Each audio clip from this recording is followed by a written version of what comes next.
गद्दी नशीन अपनी बीवी को मुतासर करने के लिए 1.5 घंटा राबी को हुस्न और तारीफों के कसीदे पढ़कर सुनाता है, लेकिन बेहस बीवी पर हुस्न के कसीदों का कोई असर नहीं होता। राबी मुर्सू के हाथों में फंसे हुए अपने नाजुक हाथ को ऐसे पीछे खींचती है जैसे दरवाजे में फंसी उंगली को पीछे खींचा जाता है। गद्दी नशीन अपनी बीवी से अजदवाजी हकूक हासिल करने के लिए राबी को इस सदी में लिखी गई अजीम किताब बीवी पर शोहर के हकूक को बतौर हदिया पेश करता है, लेकिन राबी शोहर के फजाइल पढ़ने की बजाय किताब को रद्दी में फेंक देती है। इधर हया मीमी से शिकवा करती है, राबी की मौजूदगी में मुझे हर कोई ऐसे नजरअंदाज करता है जैसे मोबाइल की चार्जिंग फुल होने के बाद चार्जर को नजरअंदाज किया जाता है। बेहस बीवी का मासूम शोहर से इंतकाम, बीवी ने कांटों वाली मछली खिलाकर किया शोहर का मैदा खराब। इसके अलावा शातिर सास ने अपने ऊपर से जिम्मेदारियों का बोझ कम करने के लिए खजाने की चाबियां और तख्त किया बहू के हवाले। अच्छा तो दोस्तों, राबी और गद्दी नशीन मुर्सू के दरमियान छुपन छुपाई शुरू हो चुकी है। सलमा पीरनी ने रिटायरमेंट लेते हुए अपने खानदानी खजाने की चाबियां राबी के हवाले कर दी। पहले ये खजाने की चाबियां मुर्सू की दादी के पास होती थी, दादी ने ये चाबियां सलमा पीरनी को दे दी और अब सलमा पीरनी ने ये चाबियां राबी को दे दी और राबी ये चाबियां अपनी बहू को देगी बाद में, और इस तरह ये खानदानी खजाने की चाबियां खानदानी बहू में मुंतकिल होती रहेंगी। अच्छा, खजाने की चाबियां मिलने पर इतनी खुशी राबी को नहीं मिली जितना दुख हया को मिला है, क्योंकि हया का शुमार उन लोगों में होता है जो अपनी तकलीफ की वजह से परेशान नहीं होते बल्कि दूसरों की खुशी की वजह से दुखी होते हैं। हया 120वीं बार फिर राबी को याद दिलवाती है, ये सब कुछ मेरा था, गद्दी नशीन मुर्सू मेरा था, मुर्सू का कमरा भी मेरा था, हवेली भी मेरी थी और हवेली की चाबियां और ताले भी मेरे थे, लेकिन तुमने मेरी चाबियों और ताले पर कब्जा किया है। वैसे हया परेशान होने की जरूरत नहीं है, राबी कब तक खजाने की चाबियां संभालेगी।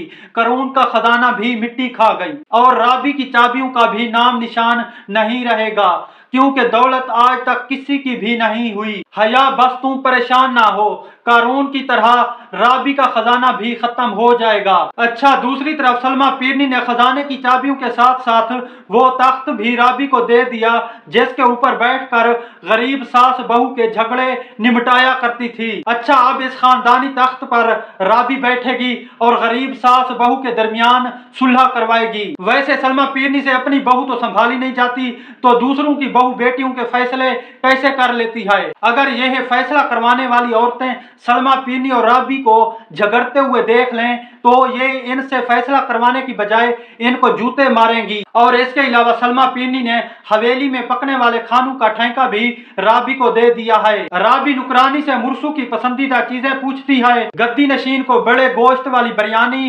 कोफ्ते और बकरे की कढ़ाई पसंद है, लेकिन हमारे गद्दी नशीन को मछली बिल्कुल पसंद नहीं है।